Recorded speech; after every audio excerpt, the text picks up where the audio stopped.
Hello friends, welcome back. இன்னைக்கு puppy transport வீடியோல என்ன பார்க்க போறோம்னு பாத்தீங்கன்னா, மின்பெண் பப்பியை தான் டிரான்ஸ்போர்ட் பண்ண போறோம். ஒரு பப்பி கிடையாது, 2 பப்பி.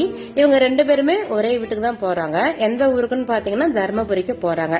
பப்பி ஆல்ரெடி பேக் பண்ணியாச்சு, இருந்தாலும் வெளியே மழை பெஞ்சிட்டு இருந்துச்சு அப்படிங்கறதுனால சிரிச்சு கொஞ்சம் ஹீட்டா இருக்கட்டுமே அப்படிங்கறதுக்காக மேட் வாங்கிட்டு வந்து மறுபடியும் ரீபேக்கிங் பண்ணிக்கிட்டு இருக்கோம். வீட்டுல இருந்து கிளம்புனதும் நேரா நாங்க பெட் ஷாப்புக்கு தான் போனோம். எதுக்குன்னு பாத்தீங்கன்னா, அந்த பப்பி என்ன ஃபுட்டு சாப்பிட்டுட்டு இருக்குதோ அந்த ஃபுட்டையும் கொஞ்சம் வாங்கி கொடுத்து விட்டுலாம் அப்படிங்கறதுக்காக பெட் ஷாப்புக்கு நாங்க போனோம்.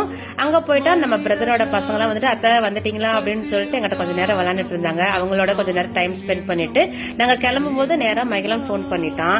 அம்மா எனக்கு இன்னைக்கு மழை வந்துட்டு இருக்கிறதுனால கோச்சிங் இல்ல, என்னை வந்து கூட்டிட்டு போங்க அப்படின்னு சொல்லிட்டு அப்புறம் நேரம் மகளோட ஸ்கூல்ல போய் அவனையும் பிக்கப் பண்ணிட்டு அதுக்கப்புறம் தான் நாங்க பஸ் ஸ்டாண்டுக்கு போனோம். எப்பவுமே ஈவினிங் டைம் அப்படிங்கறதுனால மக்கள் கூட்டம் கொஞ்சம் அதிகமா இருக்கும். பப்பியை வாங்குறதுக்கு யோசிப்பாங்க. ஆனா இன்னைக்கு வந்துட்டு சீக்கிரமாவே ஓகே சொல்லிட்டாங்க. நாங்களும் பப்பியை வச்சுட்டு நாங்க வந்துட்டோம்.